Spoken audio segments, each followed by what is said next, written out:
飞鸽制作，亨利刻意补声的《玩偶之家》。A Doll's House by Henrik Ibsen. Contents: Act I, Act 2. Act 3. Dramatis personae Torvald Helmer. Nora, his wife. Dr. Rank. Mrs. Linda. Nils Krogstad. Helmer's 3 young children. And their nurse. A housemaid. A porter. The action takes place in Helmer's house. A Doll's House. Act I, Scene: a room furnished comfortably and tastefully, but not extravagantly. At the back, a door to the right leads to the entrance hall, another to the left leads to Helmer's study. Between the doors stands a piano. In the middle of the left-hand wall is a door, and beyond it a window.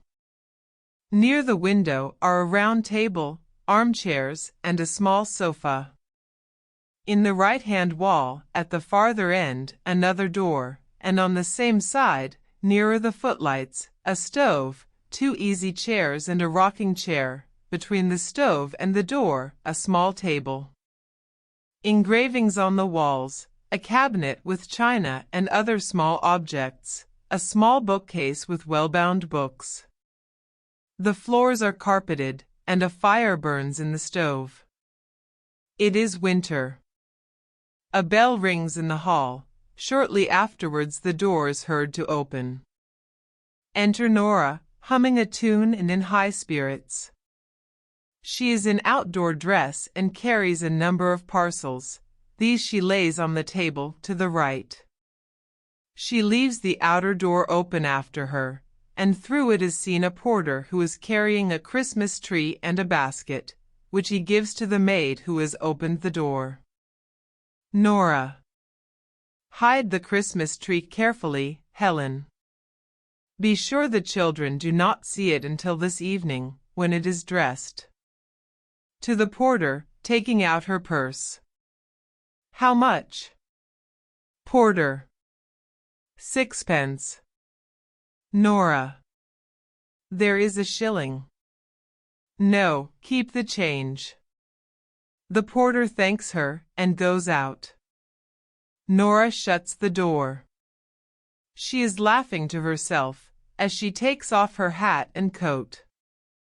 She takes a packet of macaroons from her pocket and eats 1 or 2, then goes cautiously to her husband's door and listens. Yes, he is in. Still humming, she goes to the table on the right. Helmer calls out from his room. Is that my little lark twittering out there? Nora. Busy opening some of the parcels. Yes, it is. Helmer. Is it my little squirrel bustling about? Nora. Yes. Helmer. When did my squirrel come home? Nora. Just now. Puts the bag of macaroons into her pocket and wipes her mouth. Come in here, Torvald, and see what I have bought. Helmer. Don't disturb me. A little later, he opens the door and looks into the room, pen in hand. Bought, did you say? All these things? Has my little spendthrift been wasting money again? Nora. Yes, but, Torvald, this year we really can let ourselves go a little. This is the first Christmas that we have not needed to economize. Helmer. Still, you know, we can't spend money recklessly. Nora. Yes, Torvald, we may be a wee bit more reckless now, mayn't we? Just a tiny wee bit. You are going to have a big salary and earn lots and lots of money. Helmer. Yes, after the new year, but then it will be a whole quarter before the salary is due. Nora. Pooh. We can borrow until then. Helmer. Nora goes up to her and takes her playfully by the ear. The same little featherhead. Suppose, now, that I borrowed £50 today, and you spent it all in the Christmas week, and then on New Year's Eve a slate fell on my head and killed me, and Nora, putting her hands over his mouth. Oh, don't say such horrid things. Helmer. Still, suppose that happened, what then? Nora. If that were to happen, I don't suppose I should care whether I owed money or not. Helmer. Yes, but what about the people who had lent it? Nora. They? Who would bother about them? I should not know who they were. Helmer. That is like a woman. But seriously, Nora, you know what I think about that. No debt, no borrowing. There can be no freedom or beauty about a home life that depends on borrowing and debt. We too have kept bravely on the straight road so far, and we will go on the same way for the short time longer that there need be any struggle. Nora. Moving towards the stove. As you please, Torvald. Helmer. Following her. Come, come, my little skylark must not droop her wings. What is this? Is my little squirrel out of temper? Taking out his purse. Nora, what do you think I have got here? Nora. Turning round quickly. Money. Helmer. There you are. Gives her some money. Do you think I don't know what a lot is wanted for housekeeping at Christmas time? Nora. Counting. 10 shillings, a pound, 2 pounds. Thank you, Torvald, that will keep me going for a long time. Helmer. Indeed it must. Nora. Yes, yes, it will. But come here and let me show you what I have bought. And all so cheap. Look, here is a new suit for Ivar, and a sword, and a horse and a trumpet for Bob, and a doll and Dolly's bedstead for Emmy. They are very plain, but anyway she will soon break them in pieces. And here are dress lengths and handkerchiefs for the maids, old and ought really to have something better. Helmer. And what is in this parcel? Nora. Crying out. No, no. You mustn't see that until this evening. Helmer. Very well. But now tell me, you extravagant little person, what would you like for yourself? Nora. For myself?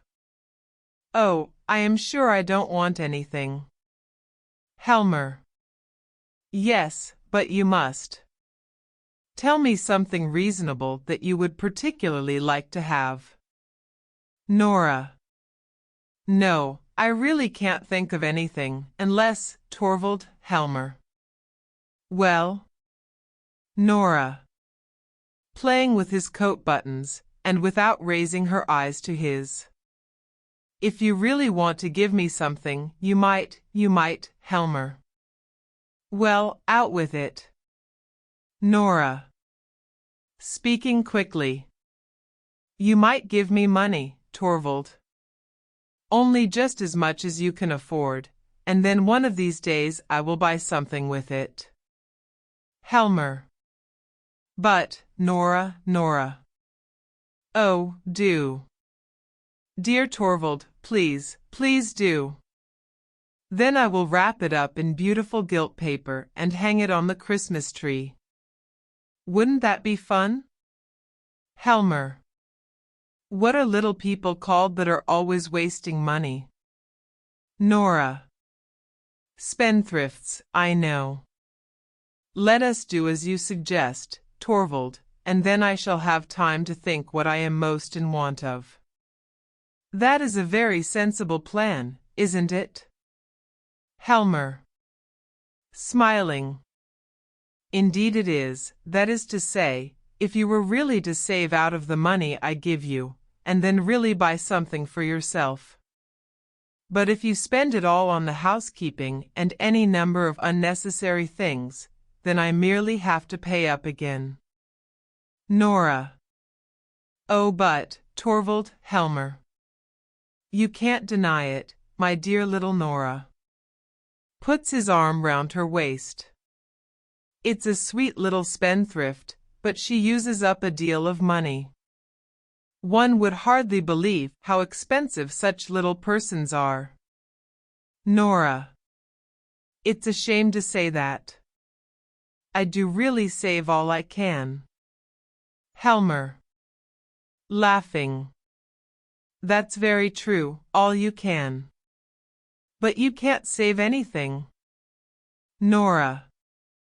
Smiling quietly and happily. You haven't any idea how many expenses we skylarks and squirrels have, Torvald. Helmer. You are an odd little soul. Very like your father. You always find some new way of wheedling money out of me, and, as soon as you have got it, it seems to melt in your hands.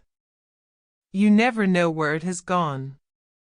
Still, one must take you as you are. It is in the blood, for indeed it is true that you can inherit these things, Nora. Nora. Ah, I wish I had inherited many of Papa's qualities. Helmer. And I would not wish you to be anything but just what you are, my sweet little skylark. But, do you know, it strikes me that you are looking rather, what shall I say, rather uneasy today? Nora. Do I? Helmer. You do, really. Look straight at me. Nora. Looks at him. Well? Helmer. Wagging his finger at her. Hasn't Miss Sweet Tooth been breaking rules in town today? Nora. No, what makes you think that? Helmer. Hasn't she paid a visit to the confectioner's? Nora. No, I assure you, Torvald Helmer. Not been nibbling sweets? Nora. No, certainly not. Helmer. Not even taken a bite at a macaroon or two? Nora. No, Torvald, I assure you really, Helmer. There, of course I was only joking. Nora. Going to the table on the right. I should not think of going against your wishes. Helmer. No, I am sure of that. Besides, you gave me your word, going up to her. Keep your little Christmas secrets to yourself, my darling. They will all be revealed tonight when the Christmas tree is lit, no doubt. Nora.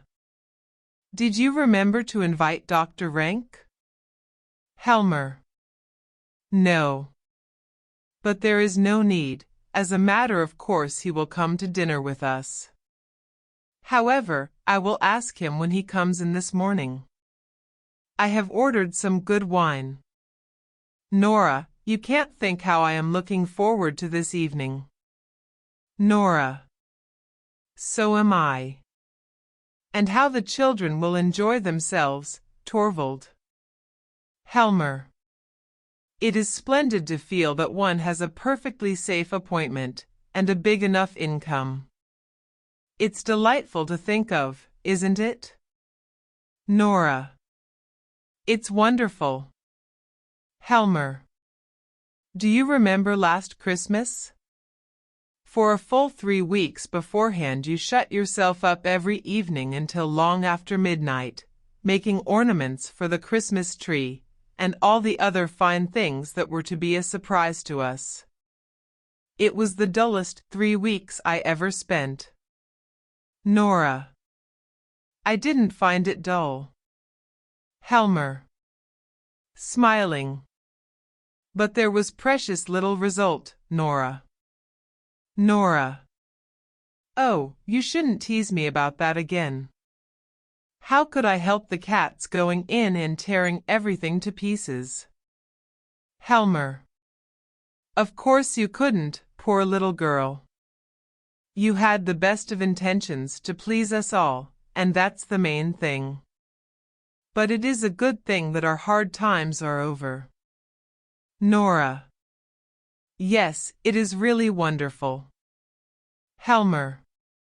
This time I needn't sit here and be dull all alone, and you needn't ruin your dear eyes and your pretty little hands, Nora. Clapping her hands. No, Torvald, I needn't any longer, need I? It's wonderfully lovely to hear you say so. Taking his arm. Now I will tell you how I have been thinking we ought to arrange things, Torvald. As soon as Christmas is over, a bell rings in the hall. There's the bell. She tidies the room a little. There's someone at the door. What a nuisance. Helmer. If it is a caller, remember I am not at home. Maid. In the doorway. A lady to see you, ma'am, a stranger. Nora. Ask her to come in. Maid. To Helmer. The doctor came at the same time, sir. Helmer. Did he go straight into my room? Maid. Yes, sir. Helmer goes into his room. The maid ushers in Mrs. Linda, who is in traveling dress, and shuts the door. Mrs. Linda. In a dejected and timid voice. How do you do, Nora? Nora. Doubtfully. How do you do, Mrs. Linda? You don't recognize me, I suppose. Nora. No, I don't know. Yes, to be sure, I seem to, suddenly. Yes. Christine. Is it really you? Mrs. Linda. Yes, it is I. Nora. Christine. To think of my not recognizing you. And yet how could I, in a gentle voice. How you have altered, Christine. Mrs. Linda. Yes, I have indeed. In 9-10 long years, Nora. Is it so long since we met? I suppose it is. The last 8 years have been a happy time for me, I can tell you. And so now you have come into the town, and have taken this long journey in winter. That was plucky of you. Mrs. Linda. I arrived by steamer this morning. Nora. To have some fun at Christmas time, of course. How delightful. We will have such fun together. But take off your things. You are not cold, I hope. Helps her. Now we will sit down by the stove, and be cozy.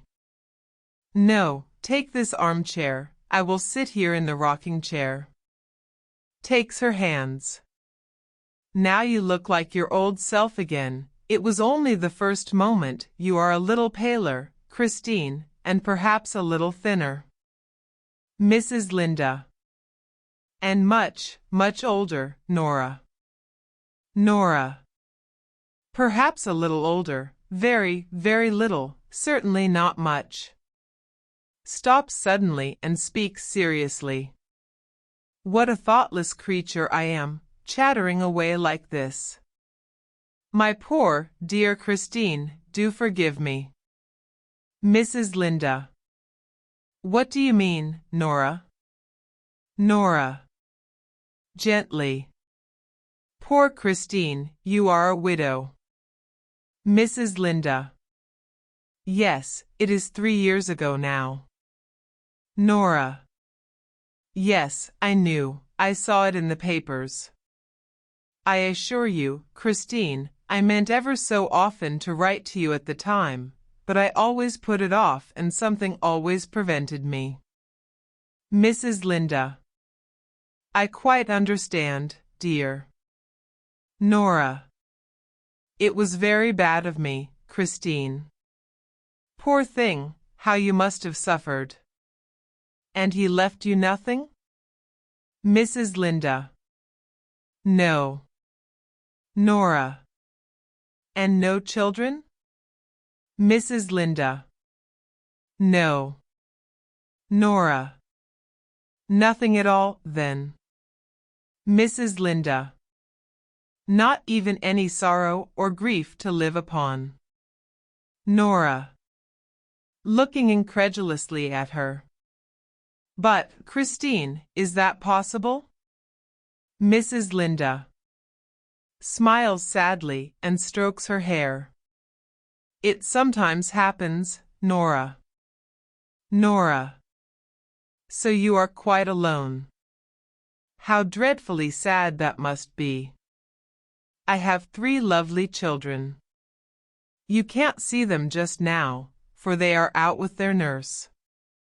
But now you must tell me all about it. Mrs. Linda.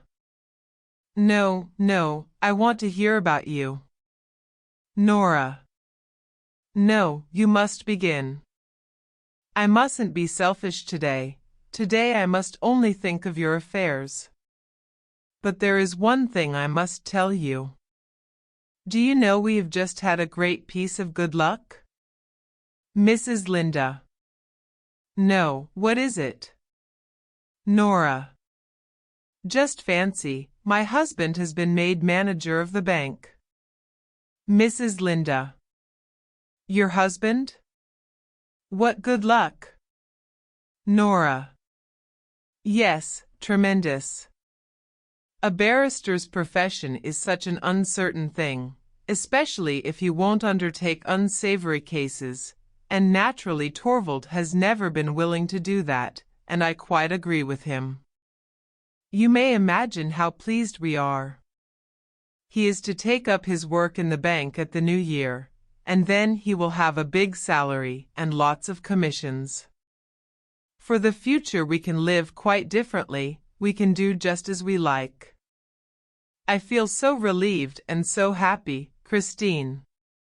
It will be splendid to have heaps of money and not need to have any anxiety, won't it? Mrs. Linda. Yes, anyhow I think it would be delightful to have what one needs. Nora. No, not only what one needs, but heaps and heaps of money. Mrs. Linda. Smiling. Nora, Nora, haven't you learned sense yet? In our school days you were a great spendthrift. Nora. Laughing. Yes, that is what Torvald says now. Wags her finger at her. But Nora, Nora is not so silly as you think. We have not been in a position for me to waste money. We have both had to work. Mrs. Linda. You too? Nora. Yes, odds and ends, needlework, crochet work, embroidery, and that kind of thing. Dropping her voice. And other things as well. You know Torvald left his office when we were married? There was no prospect of promotion there, and he had to try and earn more than before. But during the first year he overworked himself dreadfully. You see, he had to make money every way he could, and he worked early and late, but he couldn't stand it, and fell dreadfully ill, and the doctors said it was necessary for him to go south. Mrs. Linda. You spent a whole year in Italy, didn't you? Nora. Yes. It was no easy matter to get away, I can tell you. It was just after Ivar was born, but naturally we had to go. It was a wonderfully beautiful journey, and it saved Torvald's life. But it cost a tremendous lot of money, Christine. Mrs. Linda. So I should think. Nora. It cost about £250. That's a lot, isn't it? Mrs. Linda. Yes, and in emergencies like that it is lucky to have the money. Nora.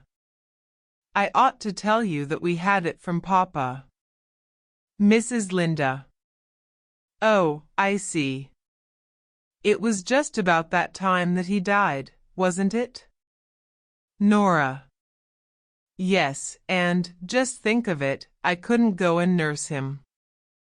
I was expecting little Ivar's birth every day, and I had my poor sick Torvald to look after. My dear, kind father, I never saw him again, Christine. That was the saddest time I have known since our marriage. Mrs. Linda. I know how fond you were of him. And then you went off to Italy? Nora. Yes, you see we had money then, and the doctors insisted on our going, so we started a month later. Mrs. Linda. And your husband came back quite well? Nora. As sound as a bell. Mrs. Linda. But the doctor? Nora. What doctor? Mrs. Linda. I thought your maid said the gentleman who arrived here just as I did was the doctor? Nora. Yes, that was Dr. Rank, but he doesn't come here professionally. He is our greatest friend, and comes in at least once every day. No, Torvald has not had an hour's illness since then, and our children are strong and healthy, and so am I, jumps up and claps her hands. Christine. Christine. It's good to be alive and happy, but how horrid of me. I am talking of nothing but my own affairs.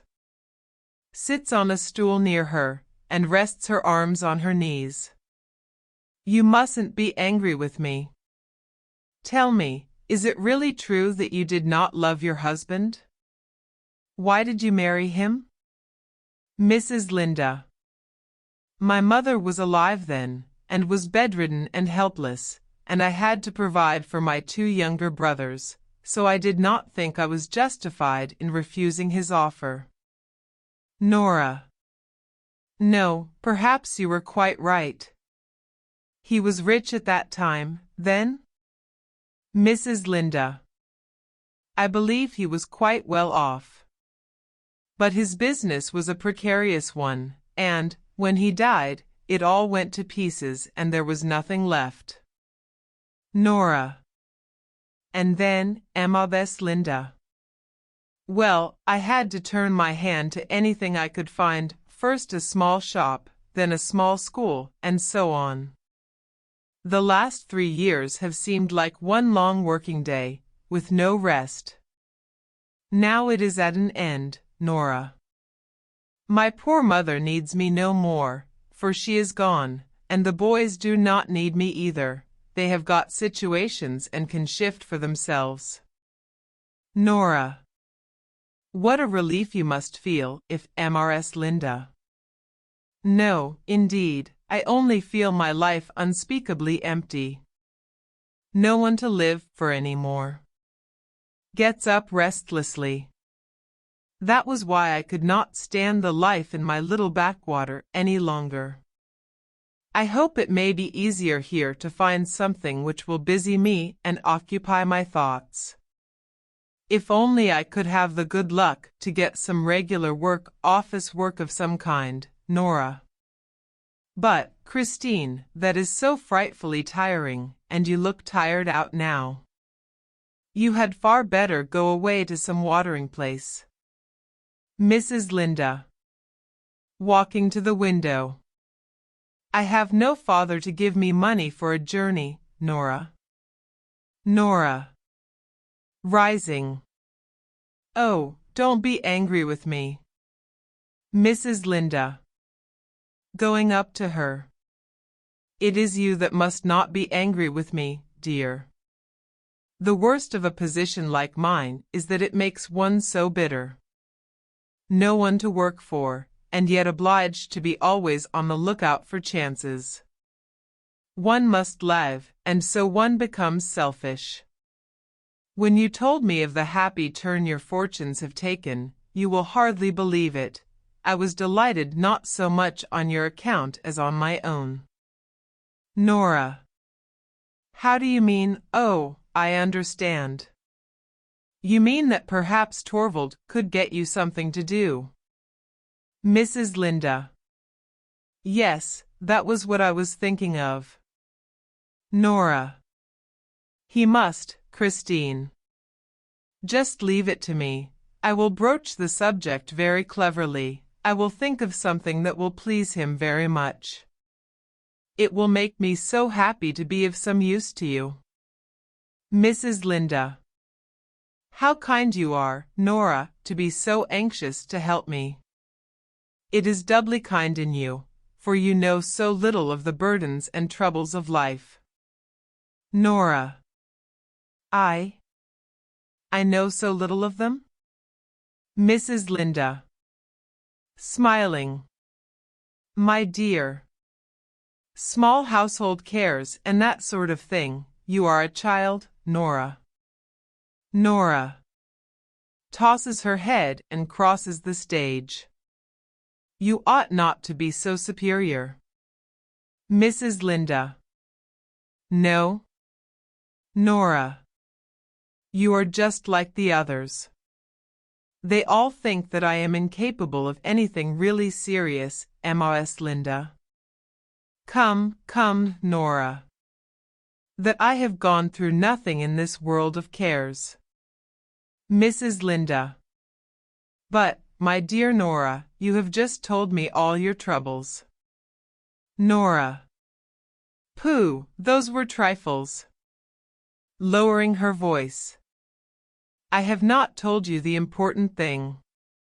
Mrs. Linda. The important thing? What do you mean? Nora.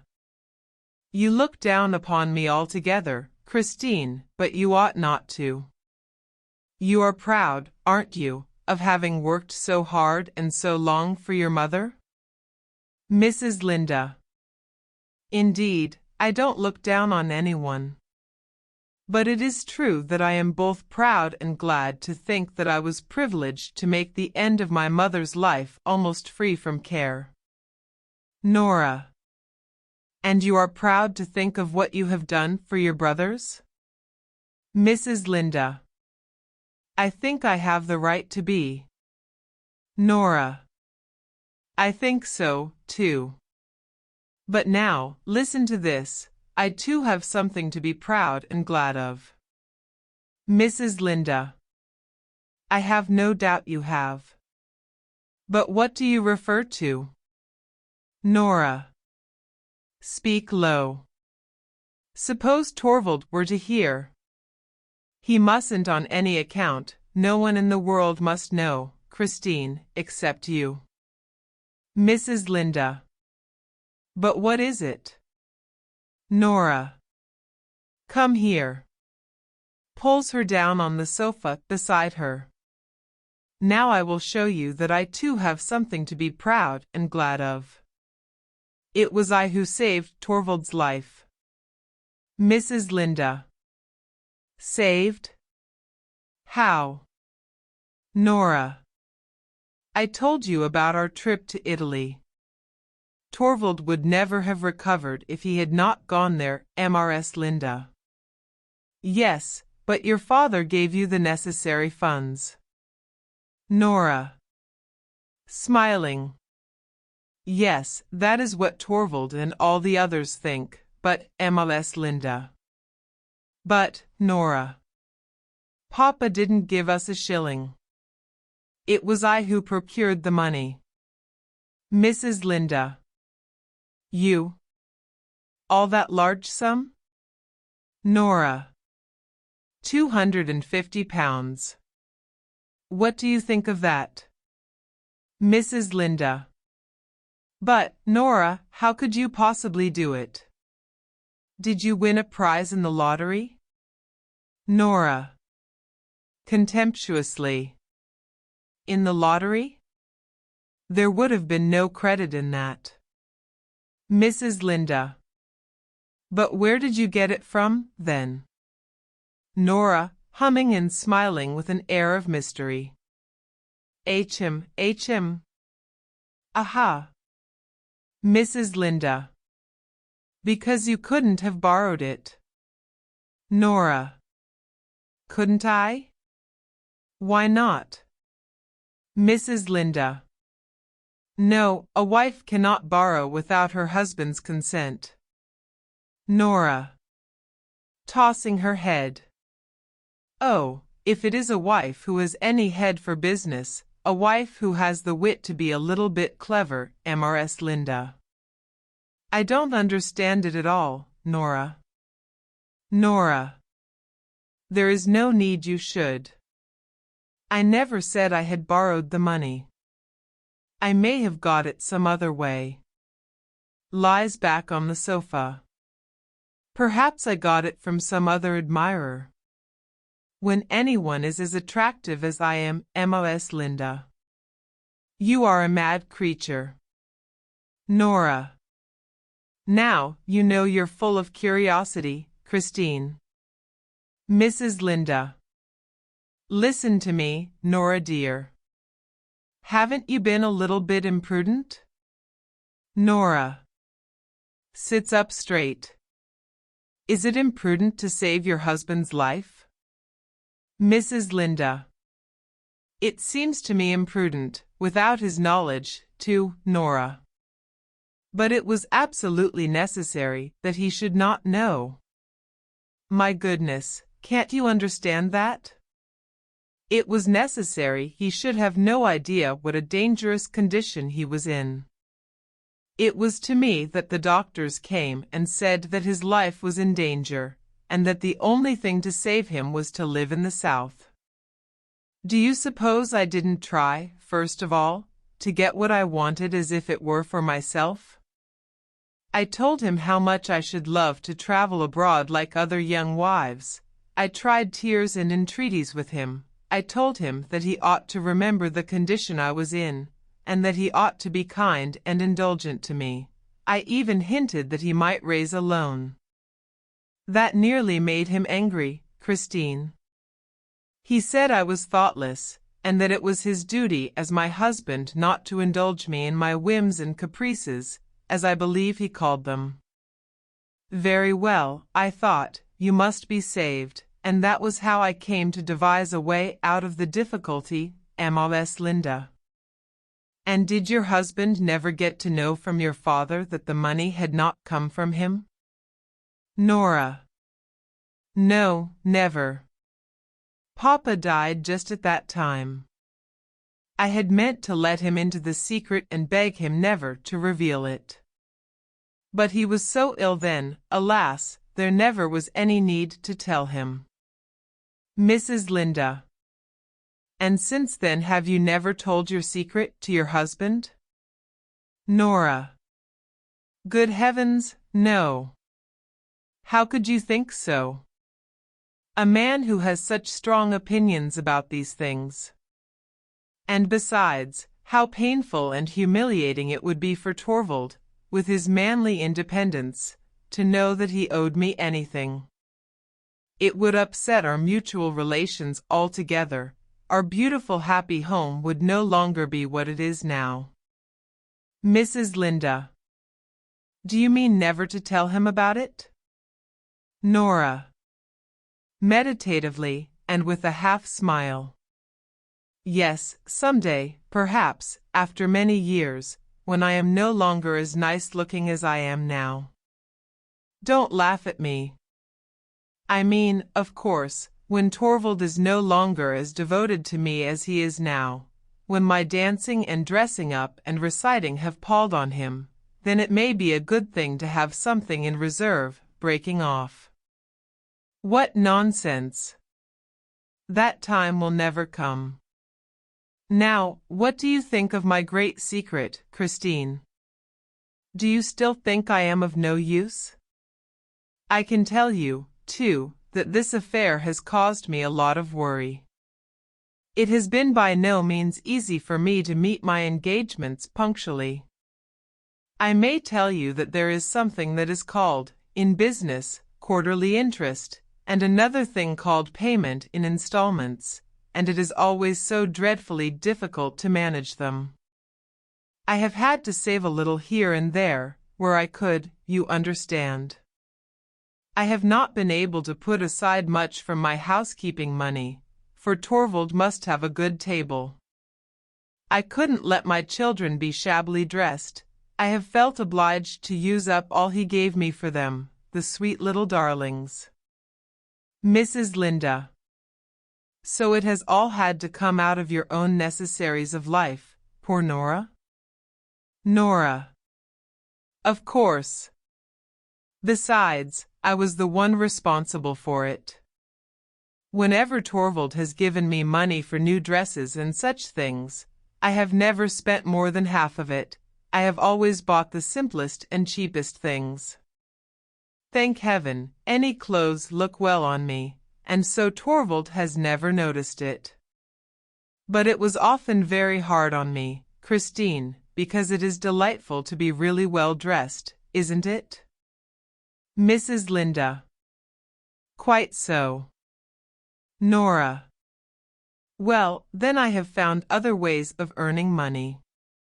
Last winter I was lucky enough to get a lot of copying to do, so I locked myself up and sat writing every evening until quite late at night.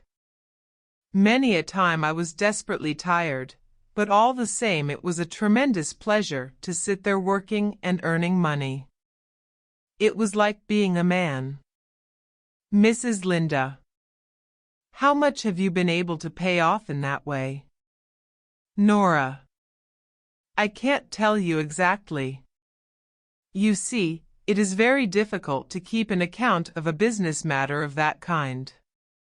I only know that I have paid every penny that I could scrape together. Many a time I was at my wits' end. Smiles. Then I used to sit here and imagine that a rich old gentleman had fallen in love with me, Mrs. Linda. What? Who was it? Nora. Be quiet, that he had died, and that when his will was opened it contained, written in big letters, the instruction, the lovely Mrs. Nora Helmer is to have all I possess paid over to her at once in cash. Mrs. Linda. But, my dear Nora, who could the man be? Nora. Good gracious, can't you understand? There was no old gentleman at all. It was only something that I used to sit here and imagine, when I couldn't think of any way of procuring money. But it's all the same now. The tiresome old person can stay where he is, as far as I am concerned. I don't care about him or his will either, for I am free from care now. Jumps up. My goodness, it's delightful to think of, Christine. Free from care. To be able to be free from care, quite free from care, to be able to play and romp with the children, to be able to keep the house beautifully and have everything just as Torvald likes it. And, think of it, soon the spring will come and the big blue sky. Perhaps we shall be able to take a little trip, perhaps I shall see the sea again. Oh, it's a wonderful thing to be alive and be happy. A bell is heard in the hall. Mrs. Linda. Rising. There is the bell. Perhaps I had better go. Nora. No, don't go. No one will come in here. It is sure to be for Torvald. Servant. At the hall door.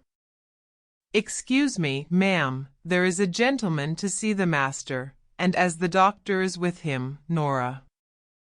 Who is it? Krogstad. At the door. It is I, Mrs. Helmer. Mrs. Linda starts, trembles, and turns to the window. Nora takes a step towards him and speaks in a strained, low voice. You? What is it? What do you want to see my husband about? Krogstad. Bank business, in a way. I have a small post in the bank, and I hear your husband is to be our chief now, Nora. Then it is, Krogstad. Nothing but dry business matters, Mrs. Helmer, absolutely nothing else. Nora. Be so good as to go into the study, then. She bows indifferently to him and shuts the door into the hall, then comes back and makes up the fire in the stove. Mrs. Linda. Nora, who was that man? Nora. A lawyer of the name of Krogstad. Mrs. Linda. Then it really was he. Nora. Do you know the man? Mrs. Linda. I used to, many years ago. At one time he was a solicitor's clerk in our town. Nora. Yes, he was. Mrs. Linda. He is greatly altered. Nora. He made a very unhappy marriage. Mrs. Linda. He is a widower now, isn't he? Nora. With several children. There now, it is burning up. Shuts the door of the stove and moves the rocking chair aside. Mrs. Linda. They say he carries on various kinds of business. Nora. Really? Perhaps he does. I don't know anything about it. But don't let us think of business. It is so tiresome. Dr. Rank comes out of Helmer's study. Before he shuts the door he calls to him. No, my dear fellow, I won't disturb you. I would rather go in to your wife for a little while. Shuts the door and sees Mrs. Linda. I beg your pardon, I am afraid I am disturbing you too. Nora. No, not at all. Introducing him. Dr. Rank, Mrs. Linda. Rank. I have often heard Mrs. Linda's name mentioned here. I think I passed you on the stairs when I arrived, Mrs. Linda? Mrs. Linda. Yes, I go up very slowly. I can't manage stairs well. Rank. Ah. Some slight internal weakness? Mrs. Linda. No, the fact is I have been overworking myself. Rank. Nothing more than that? Then I suppose you have come to town to amuse yourself with our entertainments? Mrs. Linda. I have come to look for work. Rank. Is that a good cure for overwork? Mrs. Linda. One must live, Dr. Rank. Rank. Yes, the general opinion seems to be that it is necessary. Nora. Look here, Dr. Rank, you know you want to live. Rank. Certainly. However wretched I may feel, I want to prolong the agony as long as possible. All my patients are like that. And so are those who are morally diseased. One of them, and a bad case too, is at this very moment with Helmer, Mrs. Linda. Sadly. Ah. Nora. Whom do you mean? Rank. A lawyer of the name of Krogstad, a fellow you don't know at all. He suffers from a diseased moral character, Mrs. Helmer, but even he began talking of its being highly important that he should live. Nora. Did he? What did he want to speak to Torvald about? Rank. I have no idea. I only heard that it was something about the bank. Nora. I didn't know this. What's his name? Krogstad had anything to do with the bank. Rank. Yes, he has some sort of appointment there. To Mrs. Linda. I don't know whether you find also in your part of the world that there are certain people who go zealously snuffing about to smell out moral corruption, and, as soon as they have found some, put the person concerned into some lucrative position where they can keep their eye on him. Healthy natures are left out in the cold. Mrs. Linda. Still, I think the sick are those who most need taking care of. Rank. Shrugging his shoulders. Yes, there you are. That is the sentiment that is turning society into a sick house. Nora, who has been absorbed in her thoughts, breaks out into smothered laughter and claps her hands. Rank.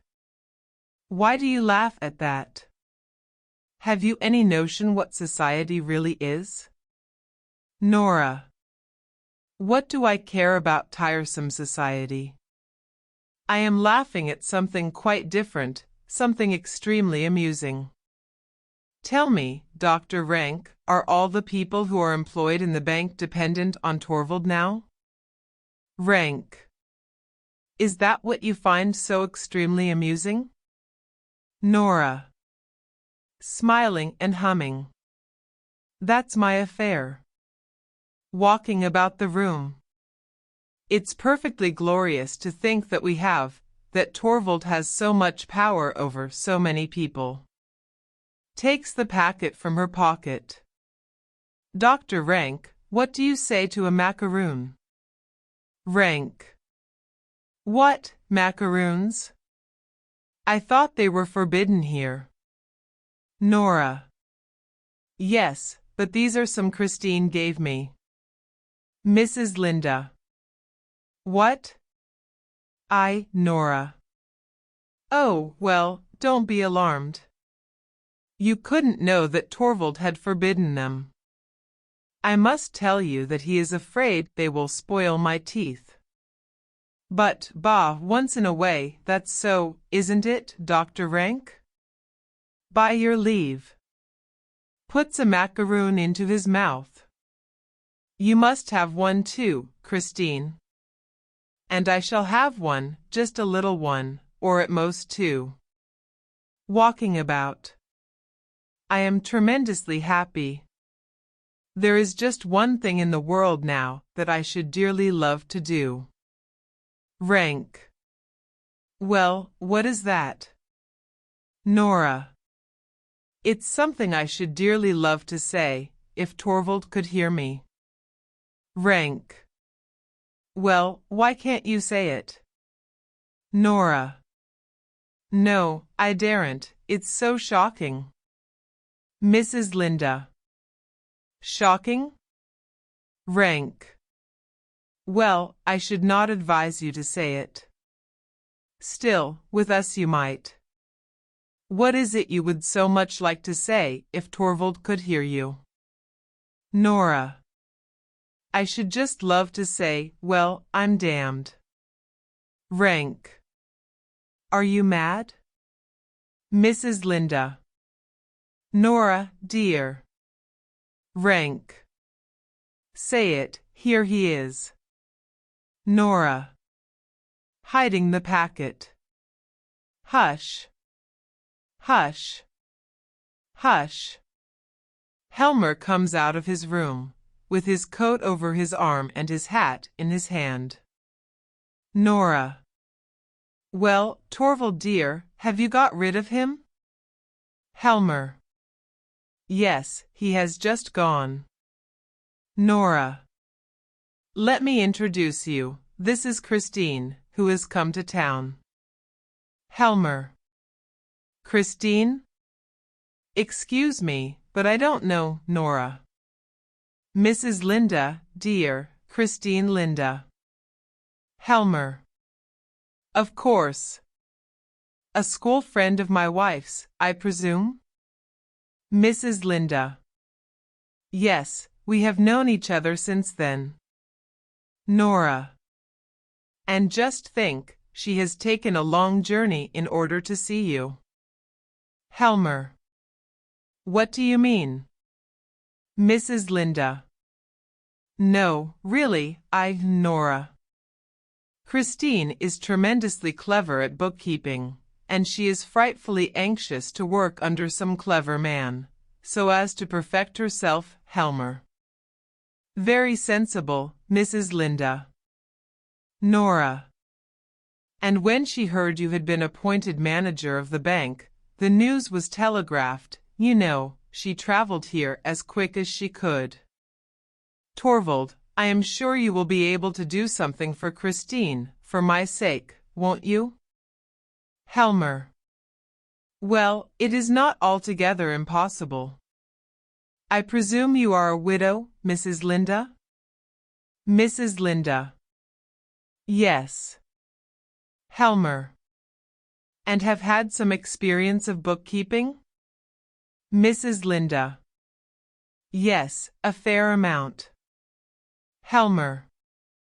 Ah.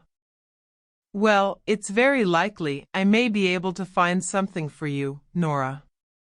Clapping her hands. What did I tell you? What did I tell you? Helmer. You have just come at a fortunate moment, Mrs. Linda. Mrs. Linda. How am I to thank you? Helmer. There is no need. Puts on his coat. But today you must excuse me, Rank. Wait a minute, I will come with you. Brings his fur coat from the hall and warms it at the fire. Nora. Don't be long away, Torvald dear. Helmer. About an hour, not more. Nora. Are you going too, Christine? Mrs. Linda. Putting on her cloak. Yes, I must go and look for a room. Helmer. Oh, well then, we can walk down the street together. Nora. Helping her. What a pity it is we are so short of space here. I am afraid it is impossible for us, Mrs. Linda. Please don't think of it. Goodbye, Nora dear, and many thanks. Nora. Goodbye for the present. Of course you will come back this evening. And you too, Dr. Rank. What do you say? If you are well enough? Oh, you must be. Wrap yourself up well. They go to the door, all talking together. Children's voices are heard on the staircase. Nora. There they are. There they are. She runs to open the door. The nurse comes in with the children. Come in. Come in. Stoops and kisses them. Oh, you sweet blessings. Look at them, Christine. Aren't they darlings? Rank. Don't let us stand here in the draught. Helmer. Come along, Mrs. Linda. The place will only be bearable for a mother now. Rank, Helmer, and Mrs. Linda go downstairs. The nurse comes forward with the children. Nora shuts the hall door. Nora. How fresh and well you look. Such red cheeks like apples and roses. The children all talk at once while she speaks to them. Have you had great fun? That's splendid. What, you pulled both Emmy and Bob along on the sledge? Both at once, that was good. You are a clever boy, Avar. Let me take her for a little, Anne. My sweet little baby doll. Takes the baby from the maid and dances it up and down. Yes, yes, Mother will dance with Bob too. What? Have you been snowballing? I wish I had been there too. No, no, I will take their things off, and please let me do it, it is such fun. Go in now, you look half frozen. There is some hot coffee for you on the stove. The nurse goes into the room on the left. Nora takes off the children's things and throws them about, while they all talk to her at once. Nora. Really? Did a big dog run after you? But it didn't bite you? No, dogs don't bite nice little dolly children. You mustn't look at the parcels, Ivar. What are they? Ah, I dare say you would like to know. No, no, it's something nasty. Come, let us have a game. What shall we play at? Hide and seek?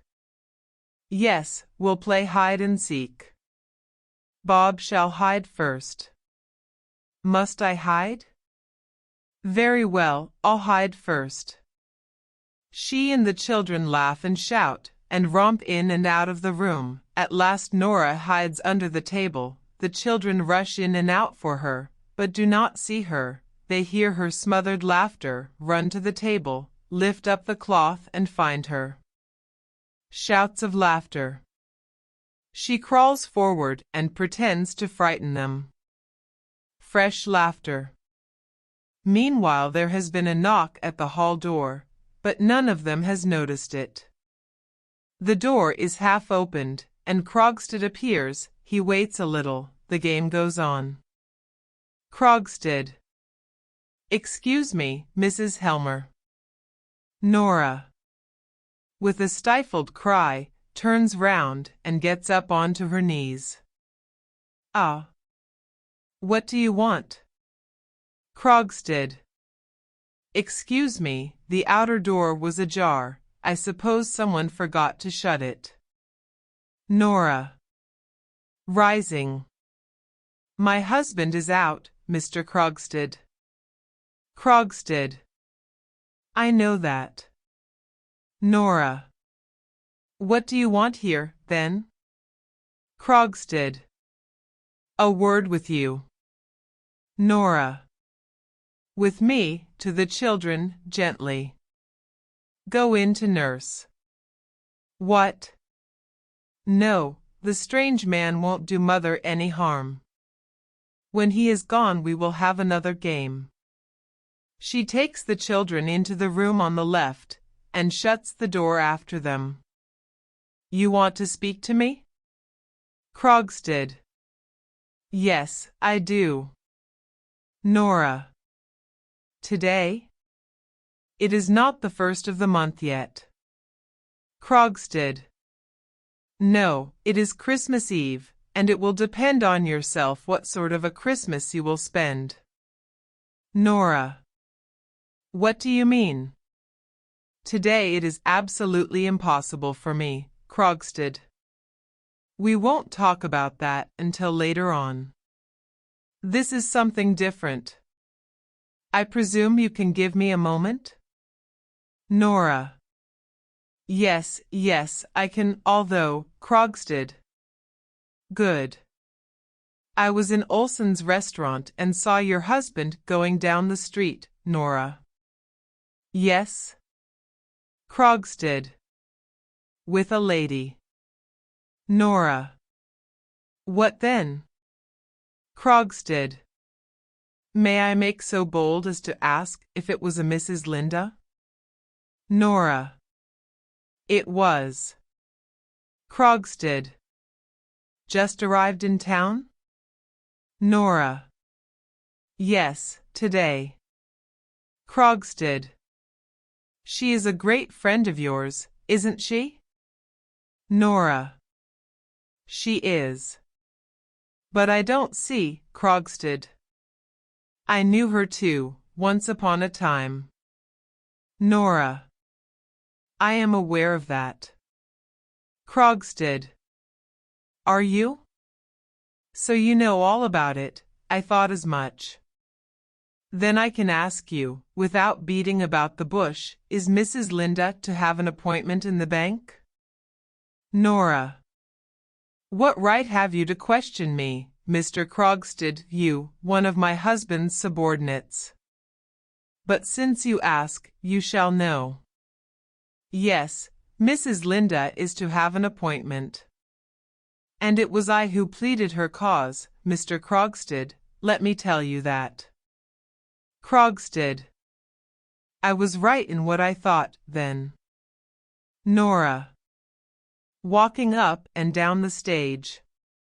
Sometimes one has a tiny little bit of influence, I should hope.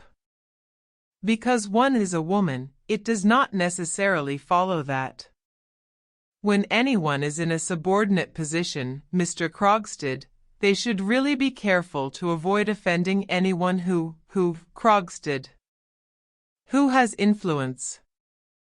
Nora. Exactly. Krogstad. Changing his tone. Mrs. Helmer, you will be so good as to use your influence on my behalf. Nora.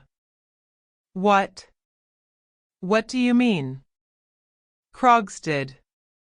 You will be so kind as to see that I am allowed to keep my subordinate position in the bank.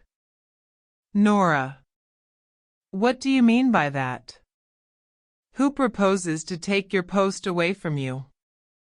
Krogstad. Oh, there is no necessity to keep up the pretense of ignorance.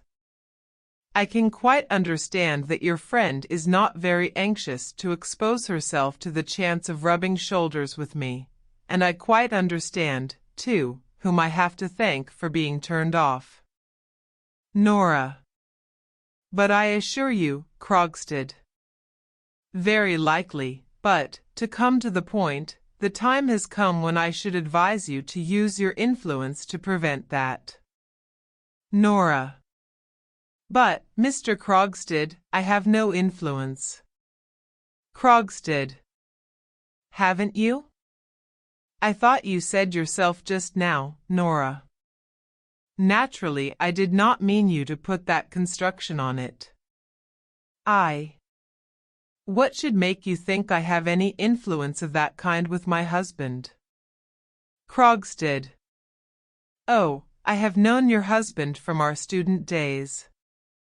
I don't suppose he is any more unassailable than other husbands. Nora. If you speak slightingly of my husband, I shall turn you out of the house. Krogstad. You are bold, Mrs. Helmer. Nora. I am not afraid of you any longer. As soon as the new year comes, I shall in a very short time be free of the whole thing. Krogstad. Controlling himself. Listen to me, Mrs. Helmer. If necessary, I am prepared to fight for my small post in the bank as if I were fighting for my life. Nora. So it seems. Krogstad. It is not only for the sake of the money, indeed, that weighs least with me in the matter. There is another reason, well, I may as well tell you. My position is this. I dare say you know, like everybody else, that once, many years ago, I was guilty of an indiscretion. Nora. I think I have heard something of the kind. Krogstad. The matter never came into court, but every way seemed to be closed to me after that. So I took to the business that you know of. I had to do something, and, honestly, I don't think I've been one of the worst. But now I must cut myself free from all that. My sons are growing up. For their sake I must try and win back as much respect as I can in the town. This post in the bank was like the first step up for me, and now your husband is going to kick me downstairs again into the mud. Nora. But you must believe me, Mr. Krogstad, it is not in my power to help you at all. Krogstad. Then it is because you haven't the will, but I have means to compel you. Nora. You don't mean that you will tell my husband that I owe you money? Krogstad. Suppose I were to tell him? Nora. It would be perfectly infamous of you. Sobbing. To think of his learning my secret, which has been my joy and pride, in such an ugly, clumsy way, that he should learn it from you. And it would put me in a horribly disagreeable position, Krogstad. Only disagreeable? Nora. Impetuously. Well, do it then, and it will be the worse for you. My husband will see for himself what a blackguard you are, and you certainly won't keep your post then. Krogstad. I asked you if it was only a disagreeable scene at home that you were afraid of? Nora. If my husband does get to know of it, of course he will at once pay you what is still owing, and we shall have nothing more to do with you. Krogstad. Coming a step nearer. Listen to me, Mrs. Helmer. Either you have a very bad memory, or you know very little of business. I shall be obliged to remind you of a few details. Nora. What do you mean? Krogstad. When your husband was ill, you came to me to borrow £250. Nora. I didn't know anyone else to go to. Krogstad. I promised to get you that amount, Nora. Yes, and you did so. Krogstad. I promised to get you that amount, on certain conditions. Your mind was so taken up with your husband's illness, and you were so anxious to get the money for your journey, that you seem to have paid no attention to the conditions of our bargain. Therefore it will not be amiss if I remind you of them. Now, I promised to get the money on the security of a bond which I drew up. Nora. Yes, and which I signed. Krogstad. Good. But below your signature there were a few lines constituting your father a surety for the money. Those lines your father should have signed. Nora. Should? He did sign them. Krogstad. I had left the date blank, that is to say, your father should himself have inserted the date on which he signed the paper. Do you remember that? Nora. Yes, I think I remember, Krogstad. Then I gave you the bond to send by post to your father. Is that not so? Nora. Yes. Krogstad. And you naturally did so at once, because 5 or 6 days afterwards you brought me the bond with your father's signature. And then I gave you the money. Nora. Well, haven't I been paying it off regularly? Krogstad. Fairly so, yes. But, to come back to the matter in hand, that must have been a very trying time for you, Mrs. Helmer? Nora. It was, indeed. Krogstad. Your father was very ill, wasn't he? Nora. He was very near his end. Krogstad. And died soon afterwards? Nora. Yes. Krogstad. Tell me, Mrs. Helmer, can you by any chance remember what day your father died, on what day of the month, I mean? Nora. Papa died on the 29th of September. Krogstad. That is correct. I have ascertained it for myself. And, as that is so, there is a discrepancy, taking a paper from his pocket, which I cannot account for. Nora. What discrepancy? I don't know, Krogstad. The discrepancy consists, Mrs. Helmer, in the fact that your father signed this bond 3 days after his death. Nora. What do you mean? I don't understand, Krogstad. Your father died on the 29th of September. But, look here, your father has dated his signature the 2nd of October. It is a discrepancy, isn't it? Nora is silent. Can you explain it to me? Nora is still silent. It is a remarkable thing, too, that the words 2nd of October, as well as the year, are not written in your father's handwriting but in one that I think I know. Well, of course it can be explained. Your father may have forgotten to date his signature, and someone else may have dated it haphazard before they knew of his death. There is no harm in that. It all depends on the signature of the name, and that is genuine, I suppose, Mrs. Helmer?